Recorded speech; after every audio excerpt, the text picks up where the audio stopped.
Company वाला जो chapter चल रहा था उसमें मैंने आपको बताया था कि कंपनी अंश जारी करती है, तो आवेदन पर राशि प्राप्त करती है एप्लीकेशन पर, अलॉटमेंट पर राशि मांगती है, तो उसकी हम एंट्री क्या करते हैं, फर्स्ट कॉल पर या सेकंड कॉल पर मांग की एंट्री क्या करते हैं और प्राप्त होने की एंट्री क्या करते हैं। तो मैंने आपको इस प्रकार से टोटल 8 एंट्रीज बताई थी।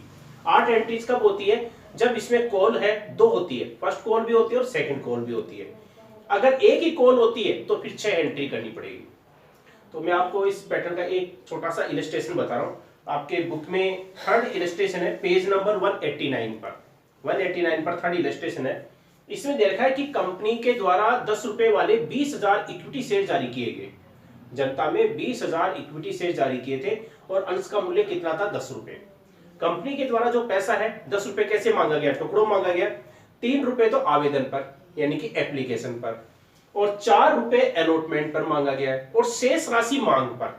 तो शेष राशि कितनी बची कि टोटल 10 रुपए लेने थे, तो 3 रुपए एप्लीकेशन पर, 4 रुपए अलॉटमेंट पर, तो 7 हो गए। तो बाकी राशि कितनी बची, 3 रुपए। इसका मतलब है कॉल पर राशि कितनी मांगेगी कंपनी, 3 रुपए। और कॉल इसमें नहीं दे रखा तो एक ही कॉल है, यानी कि फर्स्ट एंड फाइनल कॉल, क्योंकि उसके बाद में अगर कोई कॉल नहीं होती है तो उसके साथ में हम फाइनल कॉल शब्द का इस्तेमाल करते हैं। तो सबसे पहले आवेदन राशि प्राप्त करने की हम एंट्री करेंगे, और आवेदन राशि प्राप्त करने की हम एंट्री है वो क्या करते हैं, bank account D R.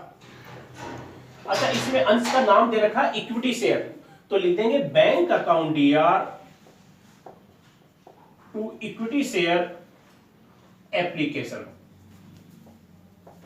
Bank account Dr to equity share application account. आवेदन राशि प्राप्त करने की ये एंट्री करते हैं हमेशा, bank account Dr to equity share, क्योंकि अंश का नाम दे रखा है। अंश का नाम नहीं होता तो हम लिखते हैं bank account Dr to share application. अब इसमें एप्लीकेशन पर कंपनी ने कितने मांगे हैं, 3 रुपए, और टोटल शेयर कितने थे, 20,000। तो 20,000 को 3 से मल्टीप्लाई कर देंगे तो कितना अमाउंट हो गया, 60,000 रुपए। तो ये पहली एंट्री है, ये 60,000 से कर देंगे। ठीक है, आवेदन राशि जब कंपनी को प्राप्त हो जाती है और कंपनी उनके आवेदन को स्वीकार कर लेती है, तो ये पूरा पैसा किसमें ट्रांसफर हो जाएगा, शेयर कैपिटल में। तो इसमें प्रश्न में ये दे रखा कि पूरा पैसा प्राप्त कर लिया है, इसका मतलब है पूरे आवेदन को कंपनी ने स्वीकार कर लिया है। तो ये पूरे 60,000 रुपए शेयर कैपिटल में ट्रांसफर हो जाएंगे। तो दूसरे नंबर की जो एंट्री है, एप्लीकेशन का पैसा शेयर कैपिटल में ट्रांसफर होगा, तो उसकी एंट्री है वो क्या करेंगे, equity share application account D R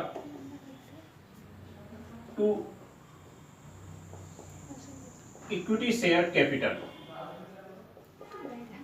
application का पैसा शेयर कैपिटल में ट्रांसफर हो रहा है, और ये पैसा है वो कितना है, 60,000 रुपए। ये 60,000 रुपए हम शेयर कैपिटल में ट्रांसफर कर देंगे।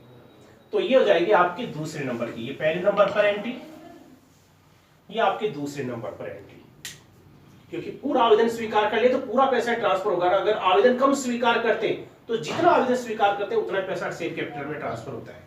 ठीक है, ये तो इसकी हो गई। अब इसके बाद में कंपनी जब आवेदन को स्वीकार कर लेती है तो कंपनी उनको अंशों का आवंटन करती है, आवंटन पत्र जारी करती है।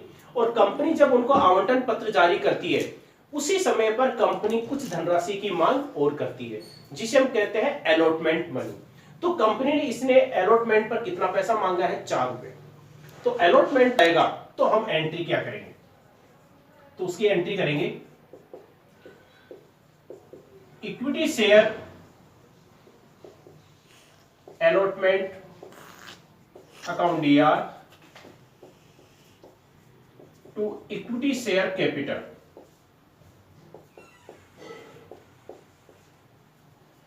अलॉटमेंट की मांग की एंट्री, अलॉटमेंट पर पैसा मांग रही है तो मांग करने की एंट्री हम क्या करते हैं, जिसकी मांग की जाती है उसको हम डेबिट करते हैं, शेयर अलॉटमेंट को हम डेबिट कर देंगे। और मांग करने पर सब में शेयर कैपिटल हमेशा क्रेडिट होता है। तो इक्विटी शेयर अलॉटमेंट, अलॉटमेंट का पैसा मांग रहा है, अलॉटमेंट को डेबिट करेंगे। तो अलॉटमेंट पर कंपनी कितना मांग रही है, 4 रुपए, और टोटल शेयर कितने हैं, 20,000। तो 20,000 को 4 से मल्टीप्लाई कर देंगे, कितने हो गए, 80,000। तो अलॉटमेंट की मांग की एंट्री है वो 80,000 से कर देंगे। और 80,000 रुपए कंपनी को पूरे प्राप्त हो गए। जब ये पैसा प्राप्त हो जाएगा तो फिर हम एंट्री क्या करेंगे, bank account Dr to equity share allotment, bank account Dr to equity share allotment. पैसा प्राप्त होने पर बैंक को हमेशा डेबिट किया जाता है और जिस कॉल का पैसा प्राप्त हो रहा है उसको हम क्रेडिट कर देंगे। तो इसमें अलॉटमेंट का पैसा प्राप्त हो रहा है तो शेयर अलॉटमेंट को हम क्रेडिट कर देंगे, ठीक है, और बैंक को डेबिट।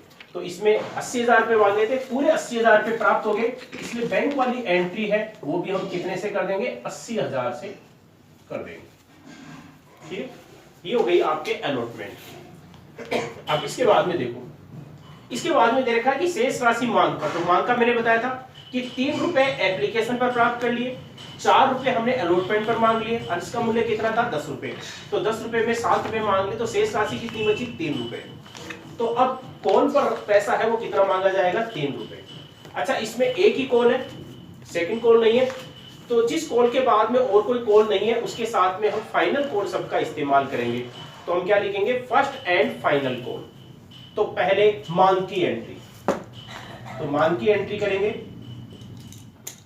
तो हम क्या करेंगे, entry equity share first and final call account Dr to equity share capital. ये फर्स्ट कॉल की मांग की entry, equity share first and final call account Dr to equity share capital. तो फर्स्ट कॉल पर 3 रुपए, 3 रुपए के हिसाब से 20,800 पर कितने होते हैं 60,000। तो 60,000 से मांग की एंट्री, ये 60,000 से मांग की एंट्री कर लेंगे। देखो फर्स्ट कॉल पर हमने कितना पैसा मांगा है 60,000 रुपए। तो मैंने बताया था जिसकी मांग की जाती है उसको हम डेबिट कर रहे हैं, डेबिट करते हैं। फर्स्ट कॉल का की मांग कर रहे हैं तो फर्स्ट कॉल को हम डेबिट कर देंगे और शेयर कैपिटल हमेशा क्रेडिट होता है। और जब ये फर्स्ट कॉल का पैसा प्राप्त हो जाएगा तो हम एंट्री है वो क्या करेंगे, bank account Dr to equity share first and final call. और फर्स्ट पूरा पैसा आ गया है, तो 60,000 रुपए मांगा था, 60,000 रुपए तो बैंक वाली जो एंट्री है वो भी हम कितने से कर देंगे, 60,000 रुपए से कर देंगे। तो इसमें देखो 6 एंट्री हुई है, कारण क्या है, इसमें सेकंड कॉल नहीं है। तो इसमें देखो एंट्री में देखा होगा कि हम सबसे पहले आवेदन राशि प्राप्त करते हैं, इसकी हमेशा मांग नहीं करते, तो इसकी एंट्री करेंगे bank account Dr to equity share application. अगर प्रीफरेंस शेयर होता तो इक्विटी की जगह क्या आ जाता, प्रीफरेंस शेयर एप्लीकेशन, ठीक है। फिर ये दूसरे नंबर पर एंट्री हमेशा यही होती है, ये एप्लीकेशन का पैसा शेयर कैपिटल में ट्रांसफर हो जाता है, तो equity share application account Dr to equity share capital, application to capital. तो ये दूसरे नंबर पर एंट्री होती है, ठीक है। इसके बाद में हम मांग की एंट्री करते हैं। तो मैंने बताया था मांग का, जिसकी हम मांग करते हैं उसको डेबिट करते हैं। जैसे अलॉटमेंट का पैसा मांग रहे हैं तो अलॉटमेंट को डेबिट करेंगे, फर्स्ट कॉल का पैसा मांगते हैं तो फर्स्ट कॉल को डेबिट करेंगे, सेकंड कॉल का पैसा मांगते हैं तो सेकंड कॉल को डेबिट करेंगे, ठीक है। और सब में क्रेडिट किसको करेंगे, शेयर कैपिटल को। और जब ये राशि प्राप्त हो जाती है तो प्राप्त होने पर सभी एंट्रियों में बैंक को डेबिट करते हैं। जैसे अलॉटमेंट का पैसा प्राप्त हो रहा है तो बैंक को डेबिट किया है, फर्स्ट कॉल का पैसा प्राप्त हो रहा है तो बैंक को डेबिट, सेकंड कॉल का अगर होता तो बैंक को डेबिट। और क्रेडिट हम किसको कर रहे हैं, जिस मांग का पैसा प्राप्त हो रहा है। जैसे अलॉटमेंट का पैसा प्राप्त हो रहा है तो अलॉटमेंट को क्रेडिट कर रहे हैं, शेयर अलॉटमेंट। फर्स्ट कॉल का पैसा प्राप्त हो रहा है तो फर्स्ट कॉल को क्रेडिट करेंगे, अगर सेकंड कॉल का पैसा प्राप्त हो तो सेकंड कॉल को क्रेडिट करते हैं।